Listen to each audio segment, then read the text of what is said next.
Salve espectadores do canal.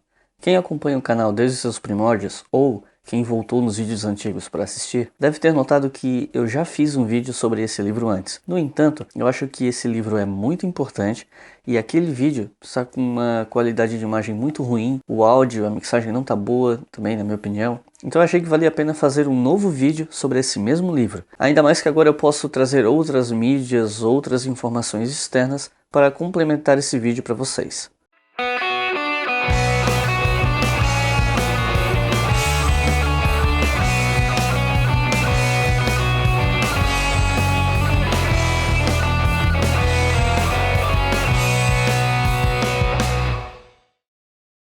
O livro de hoje faz parte da coleção Revoluções do século XX, uma coleção que até onde eu sei tem mais de 20 livros. Você encontra livros sobre a Revolução Cubana, Revolução Mexicana, Revolução Iraniana, e o livro de hoje é um dos livros dessa coleção, A Revolução Coreana, o desconhecido socialismo Juche. O livro foi escrito por 3 pessoas, o Paulo Visentini, que é professor da Universidade Federal do Rio Grande do Sul, na área de Relações Internacionais e Ciência Política. Ana Lúcia Pereira, também professora da URGS, também da área de Relações Internacionais. E Helena Melchiona, que foi orientanda de mestrado do Paulo Visentini. Na sua dissertação escreveu sobre as relações entre China e Coreia do Norte e contribuiu em partes com esse trabalho. O motivo pelo qual esse livro é importante é porque o assunto da Coreia do Norte ele é bastante polêmico. Muito se discute sobre a sua legitimidade, sobre o que acontece lá dentro, já que o país é muito fechado e muitas coisas que acontecem lá nós não ficamos sabendo. E quase sempre que nós recebemos notícia das mídias que nós temos, normalmente é algo muito bizarro, muito caricato, ou é alguma notícia sobre a ameaça nuclear que a Coreia do Norte representa para o Ocidente. É bastante difícil bater um martelo em relação a um ponto ou outro do espectro ideológico nesses embates políticos relativos ao país e à sua política. Mas não adianta ficar debatendo só a partir de princípios ideológicos. Você precisa compreender historicamente a constituição desse país. E a Revolução Coreana, desses 3 autores que eu citei, é uma excelente obra para começar. Até porque não existe muito material sobre a Coreia do Norte escrito em português, pelo menos não que eu tenha encontrado. A configuração atual da política da Coreia do Norte é definida pelos autores, inclusive a partir de outros autores como Bruce Cummings, é que a Coreia do Norte ela é uma nação que possui um sistema político que é um socialismo Juche, é chamado dessa forma, ou socialismo Juche, como alguns chamam, que é uma mescla entre o socialismo de caráter marxista-leninista, uma forma de socialismo, e o neoconfucionismo, que teria se consolidado principalmente por conta da resistência anticolonial, anti-japonesa. O começo do livro tenta traçar um pouco uma pequena história da Coreia como península, a península da Coreia inteira, até a ocupação pelos japoneses. Os japoneses estabeleceram sua influência no leste asiático depois de vencer a Rússia na guerra que é conhecida como Guerra Russo-Japonesa, isso em 1905, e em 1910 os japoneses efetivamente ocuparam a península da Coreia. E o livro tenta demonstrar de forma geral como foi essa ocupação e os resultados dela. A colonização japonesa trouxe algumas melhorias de infraestrutura para a Coreia, como estradas de ferro, por exemplo. No entanto, boa parte da estrutura que os japoneses trouxeram eram para uso fruto dos próprios japoneses. Os coreanos eram considerados cidadãos de segunda classe e, em geral, estavam lá para ter a sua mão de obra explorada pelas empresas japonesas que se instalavam na Coreia. Tanto que, apesar da infraestrutura trazida, a pobreza entre os coreanos aumentou depois que os japoneses chegaram. E o imperialismo japonês na Coreia acabou sendo extremamente importante para a consolidação de um sentimento nacionalista coreano e, consequentemente, para a ascensão de movimentos de caráter socialista e comunista na região. Isso pode ser esquematizado a partir de 4 esferas principais: a emergência do nacionalismo coreano, o aumento da pobreza no campo, a instalação de bases industriais e a interação político-ideológica de movimentos de libertação coreanos com a China. Se aproveitando do contexto de enfraquecimento e derrota do Japão na Segunda Guerra Mundial, a Coreia tentou se estabelecer como república. Os comitês revolucionários das milícias revolucionárias anti-japonesas, formadas por socialistas e comunistas, se reuniam em Seul no dia 6 de setembro de 1945 e proclamou uma república coreana. No entanto, 2 dias depois, os Estados Unidos ocuparam o sul da Coreia, dissolveram os comitês e é nesse momento que as sementes da futura guerra na Coreia são plantadas na península. A República da Coreia, localizada no sul e apoiada pelos Estados Unidos, foi proclamada em 1948 e 3 dias depois dessa proclamação, os revolucionários que eram comandados pelo Kim Il-sung proclamaram a República Democrática da Coreia do Norte, cuja divisão entre as duas Coreias acontecia no paralelo 38. Essa proclamação se deu pelo fato de que os revolucionários da Coreia do Norte não concordavam com essa república que foi declarada com apoio dos Estados Unidos porque a consideravam ilegítima. O livro inclusive para discutir a relação de culpa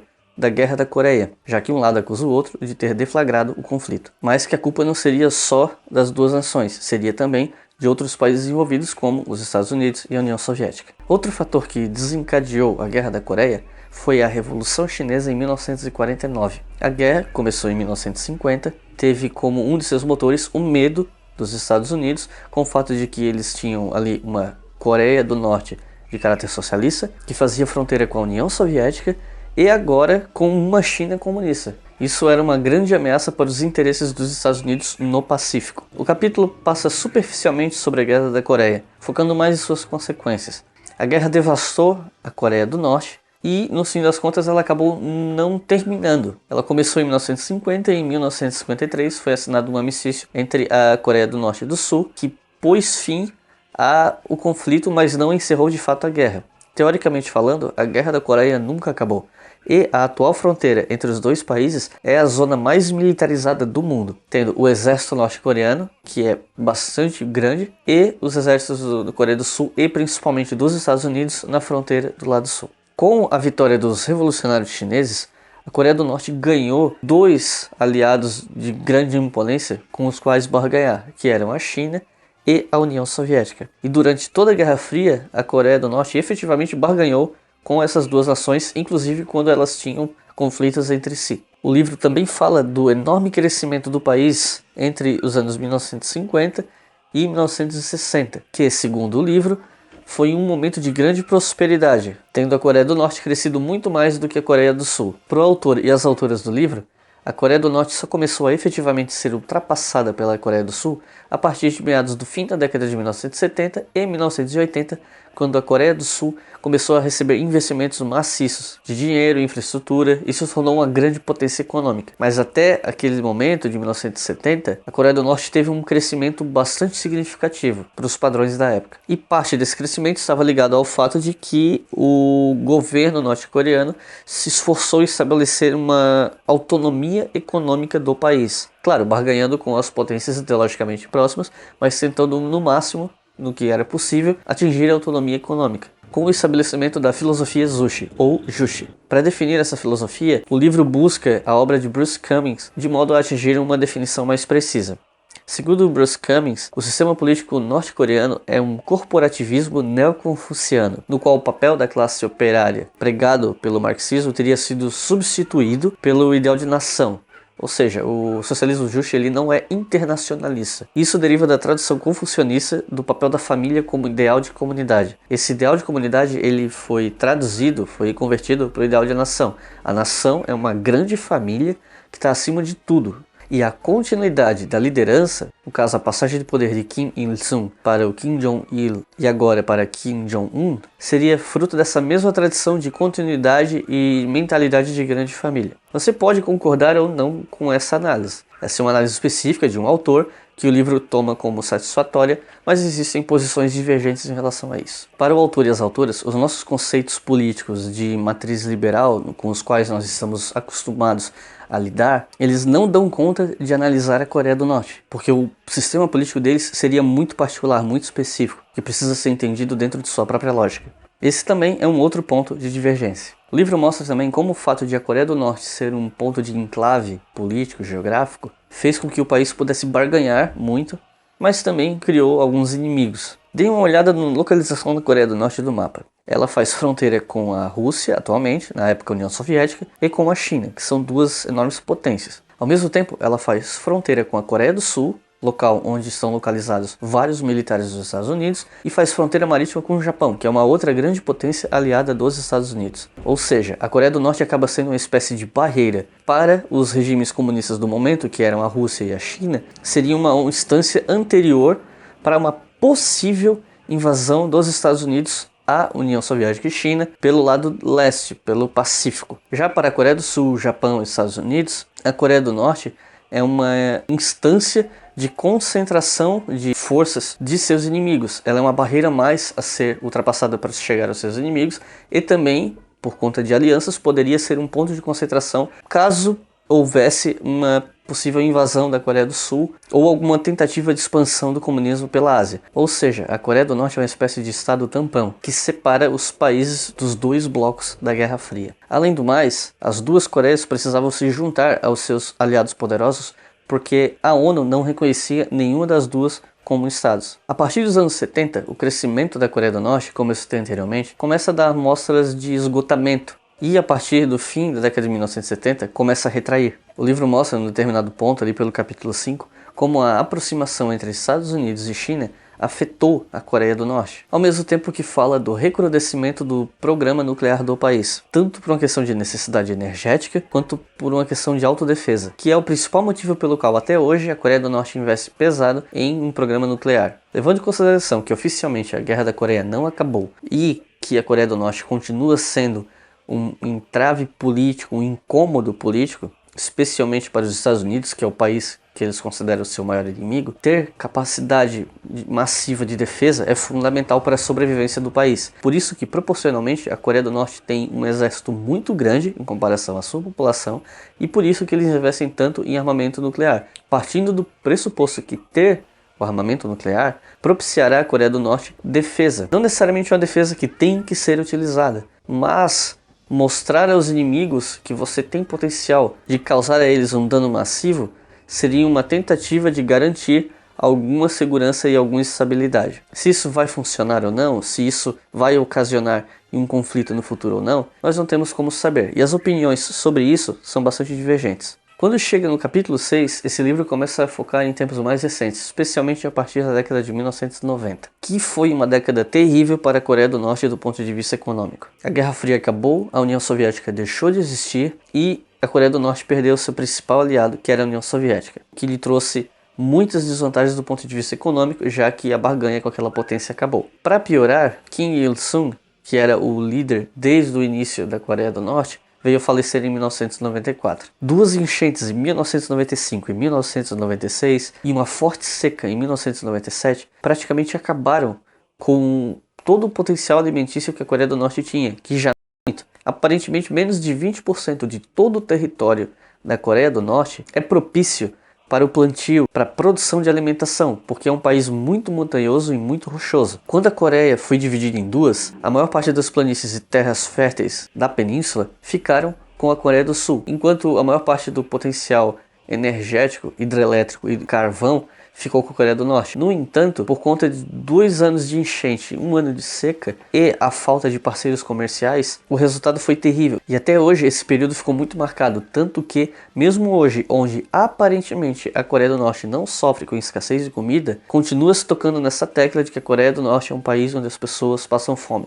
Porque o que aconteceu na década de 90 desestabilizou demais a economia do país e, consequentemente, a qualidade de vida dos norte-coreanos. O país acabou tendo que se flexibilizar para uma iniciativa privada muito tímida e muito controlada e fazer vista grossa ao contrabando, coisa que já se fazia em outros anos, mas que precisou ser um pouco flexibilizada por questões pragmáticas. Esse capítulo também mostra o desenvolvimento do Songun como uma nova política nacional pouco após a morte de Kim Il-sung. O Songun é uma palavra que mais ou menos significa Forças Armadas em primeiro lugar. É bastante parecido com o Zushi, ou Joshi, como eu citei anteriormente. Mas ele fortalece o poder das Forças Armadas na manutenção da nação norte-coreana e a participação dos militares em diversos setores da sociedade. Essa política ela serviu mais como uma legitimação diante dos militares quanto a justificar os gastos de cerca de 20% de todo o orçamento do país com gastos militares, especialmente mísseis e ogivas nucleares. Esse capítulo também fala de como durante o governo Clinton nos Estados Unidos, as relações entre Estados Unidos e Coreia do Norte foram ficando mais brandas, um pouco mais amigáveis, algo que foi jogado no lixo